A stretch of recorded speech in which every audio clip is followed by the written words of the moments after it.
Hello friends, आज हम आपके लिए लेसन प्लान लेके आए हैं हिंदी का क्लास फर्स्ट।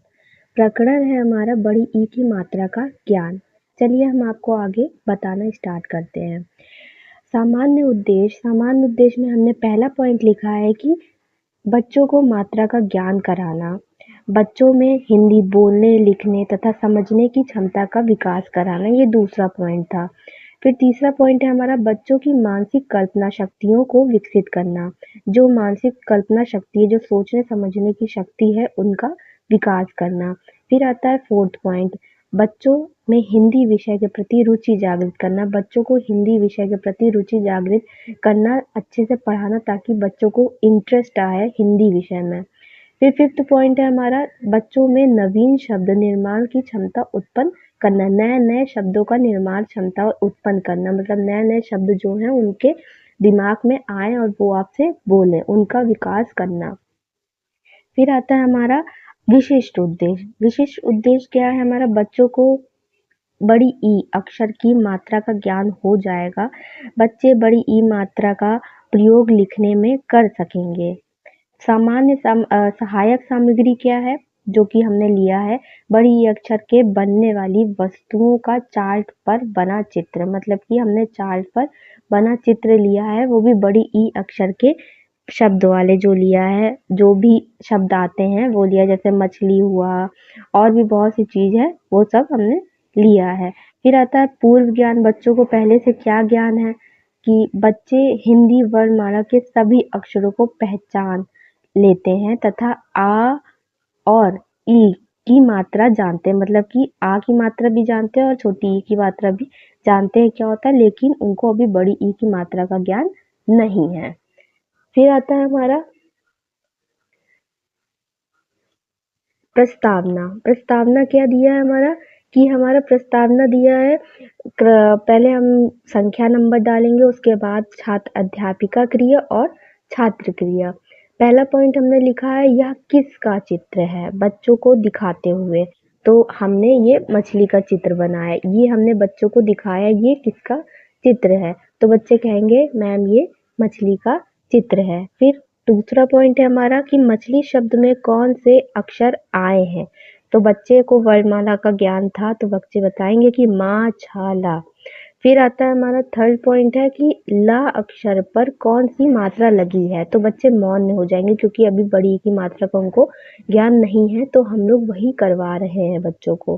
फिर आता है हमारा उद्देश्य कथन। क्या है कि हमारा उद्देश्य क्या है पढ़ाने का, बच्चों को क्या कथन है। तो बच्चों आज हम लोग बड़ी ई की मात्रा से बनने वाले शब्दों का अध्ययन करेंगे। प्रस्तुतिकरण की बात कर लेते हैं। प्रस्तुतिकरण दिया हमारा, इसमें लिखेंगे छात्र अध्यापिका क्रिया और छात्र क्रिया।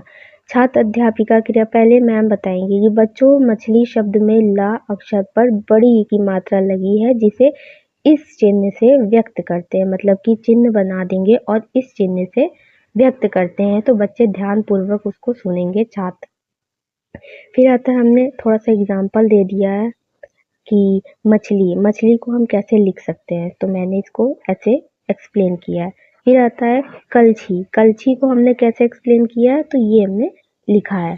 ये लिखने के बाद फिर हम आ जाते हैं इस पे कि श्याम पट क्या है। श्याम पट पर हमने वही लिखा है कि आप दिनांक जो आप पढ़ा रहे हैं वही होगा, आगे जो लिखेंगे वही लिखेंगे आप, बाकी विषय है, कक्षा, प्रकरण भी वही लिखेंगे जो आगे आपने लिखा है।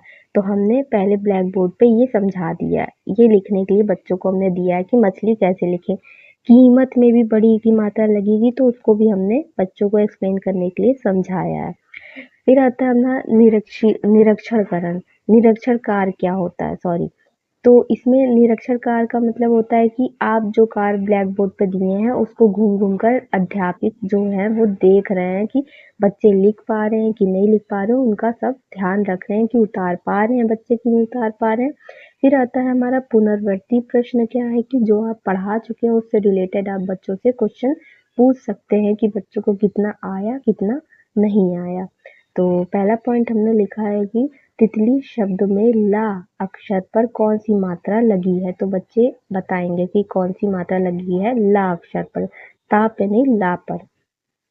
फिर दूसरा पॉइंट लिखा हमने, कीमत शब्द में किस अक्षर पर ई की मात्रा लगी है, तो बच्चे बताएंगे। फिर आता है हमारा थर्ड पॉइंट है, पीतल में प अक्षर पर कौन सी मात्रा लगी है। तो ऐसे करके आप और भी क्वेश्चन बच्चों से पूछ सकते हैं। फिर आता है हमारा ग्रहकार। ग्रहकार में हमने ई की मात्रा से बनने वाले 5 शब्द को घर से लिख कर लाने के लिए कहा है। आप यहाँ पर कोई भी शब्द दे सकते हैं उस या चित्र दे सकते हैं, उससे रिलेटेड बच्चे नाम लिख कर आएंगे कि ये किसका चित्र है, बड़ी ई का चित्र बना सकते हैं। तो हमने ऐसे ही क्वेश्चन दिया है गृहकार में, और प्रधानाध्यापिका हस्ताक्षर लिख सकते हैं आप। उसके बाद आपको अगर जो समझ ना आए आप हमसे कमेंट में पूछ सकते हैं। बाकी आप हमारे चैनल को सब्सक्राइब करिएगा ताकि आपको और अच्छी वीडियोस मिल सके हैं। पीडीएफ डिस्क्रिप्शन में होगी, आप फ्री डाउनलोड कर सकते हैं। दोस्तों बाय बाय।